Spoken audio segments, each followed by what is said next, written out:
છે।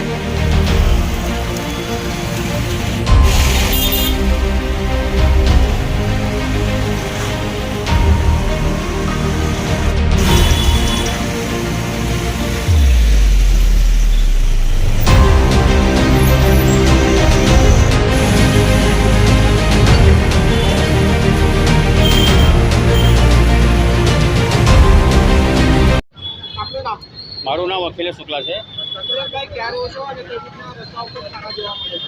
હું આ પિયુષ પોઈન્ટની બાજુમાં કમ્યુનિટી સોસાયટી આવેલ છે, જેમાં હું પ્રમુખ છું।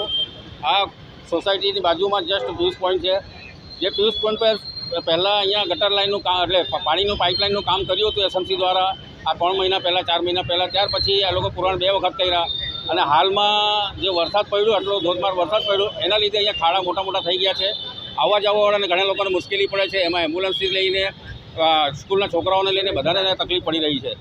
અને ત્યાર પછી આ સોનલ પહેલાં અહીંયા બ્રિજની નીચે પર પાણી ભરાયું છે, જે કે હમણાં ચાંદીપુરને જે આ બીમારી ચાલે છે, પોયરાઓ માટે બહુ ખતરો છે, એ હમણાં પાણી ભરાયું છે। એના માટે મેં આજે કમ્પ્લેન કરી છે, પણ હવે જોઈએ ક્યારે એ લોકો પૂરું કરી આપે મને। કેટલું તકલીફ થાય છે ગાડી ચલાવવા માટે? હવે સાહેબ, ગાડી ચલાવવામાં એવું છે કે પાણી જ્યારે વરસાદ પડતો ત્યારે ખબર જ નહીં પડે ક્યાં ખાડો છે અને ક્યાં કંઈ છે। માણસ ઈદો લઈ જાય, પછી ફટાક જેના પડે છે ત્યારે લોકોને ઝટકો લાગે છે। એમાં પોયરાઓ સ્કૂલના પોયરાઓ વાનમાં બેઠા હોય કે બસમાં બેઠા હોય, એ લોકોને ઝટકો લાગે, કશે આમ તામ કશે એ લોકોને વાગી જાય। એમ્બ્યુલન્સ હોય, એમ્બ્યુલન્સમાં બી પેશન્ટ હોય, પેશન્ટને બી ઝટકો લાગે। એમાં આ બધી તકલીફો લોકોને બધાને જ છે। એમાં